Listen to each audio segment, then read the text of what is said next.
and good day. My name is Jürgen Steinmetz from eTurboNews, and this is a breaking news update.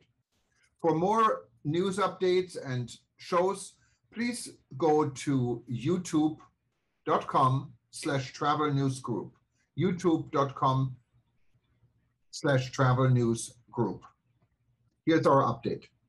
Tanzanian PM doubts feasibility of the Kilimanjaro cable car project. A multi-million-dollar proposed cable car project on Mount Kilimanjaro is facing a litmus test, as the Tanzania's Prime Minister, Majaliwa Kassim Majaliwa, has joined the stakeholders to cast a doubt on feasibility of a controversial plan. In March 2019, Ministry of Natural Resources and Tourism in Tanzania (MNRT) announced plans to install a cable car on Africa's highest mountain, as a strategy to attract more visitors and boost tourism numbers. Overlooking the sprawling savanna plains of Tanzania and Kenya, the snow-capped mountain Kilimanjaro rises majestically in splendid isolation to 5,895 meters above the sea level, making it the world's highest freestanding peak. The MNRT said that the cable car project's primary purpose is to facilitate scale-up among elder and disabled tourists, who may not physically fit enough to trek the mountain. Instead of the familiar views of snow and ice, this cable car would offer a day-trip safari with a bird's-eye view, contrary to the typical 6-day trekking trip. However, reaction from the Tanzania Association of Tour Operators (TATO) members has been swift, with the Prime Minister Majaliwa also explicitly expressing his reservations about the $72 million project over the conservation concerns and employments for local population. Gracing the 2022 Kilimanjaro Marathon on the slopes of Mount Kilimanjaro in northern Tanzania's tourist region, Mr. Majaliwa put it clear that the project campaigners have a daunting task to convince the government to give the contentious plan a green light. I've heard discussion about the cable cars to be installed on Mount Kilimanjaro. This majestic mountain has its own splendid glory to the adventurers who scale up to the peak on their feet, PM said, amid applause from the floor. We want the natural vegetation to remain intact. Once you start digging the mountain to erect pillars of cable cars, you will obviously destroy the natural vegetation on the mountain, Prime Minister added. Mr. Majaliwa further said that with cable cars in place, few tourists will prefer trekking, and once that happens, porters will be locked out of their rightful employments. As you discuss, be prepared to convince us in the government on where are you planning to take these porters. You must build up your case well to convince the government on the fate of the porters and on conserving the mountains pristine, Mr. Majaliwa said.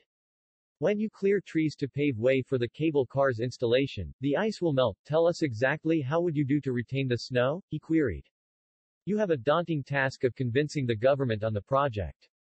Tour operators, mostly specialized in the lucrative mountain climbing safaris, protested the government's decision to introduce the cable car trips on the mountain. In their meeting held in Arusha recently, the tour operators opposed Tanzania government's plan to introduce a cable car on Mount Kilimanjaro, an exercise they said would minimize tourism revenues accrued from the mountain climbers. The chairman of TATO, Wilbard Chambulo, said that introduction of the cable car on the mountain will affect the mountain's fragile environment in addition to making it lose its status, on top of losing revenues for tour operators. Nearly 56,000 tourists scale Mount Kilimanjaro and leave behind $50 million annually, but their numbers will most likely plunge and affect the revenue stream and livelihood of thousands local folks who solely depend on trekking industry to make their lives going. A fortnight ago, the Minister for Natural Resources and Tourism, Dr. Damis Ndumbaro, said that he plans to meet with tour operators in Kilimanjaro region on March 8, 2022 for comprehensive discussion and come up with the way forward. International travel agents have also raised a red flag against a planned cable car project, threatening to drop off the Africa's highest summit on their top destinations of choice list. U.S.-based travel agent, Will Smith, who has successfully been selling the Mount Kilimanjaro for 2 decades now, has vowed not only to stop promoting the awe-inspiring world's freestanding summit, but also to advise trekking enthusiasts to shun the destination. Mr. Smith, who is a director of the Deeper Africa outfitter, says that a cable car on Mount Kilimanjaro will be an unnatural eyesore and a public nuisance. Kilimanjaro's core values that attract thousands of hikers annually are its wild, scenic setting and the challenge of trekking to the summit, he writes to the Minister of Natural Resources and Tourism, Dr. Damis Ndumbaro, adding, the construction of a high-capacity tourist conveyance will urbanize the mountain and disfigure the landscape. Kilimanjaro will lose its reputation as a grand and beautiful wonder, becoming instead a cheap and easy distraction of no great consequence.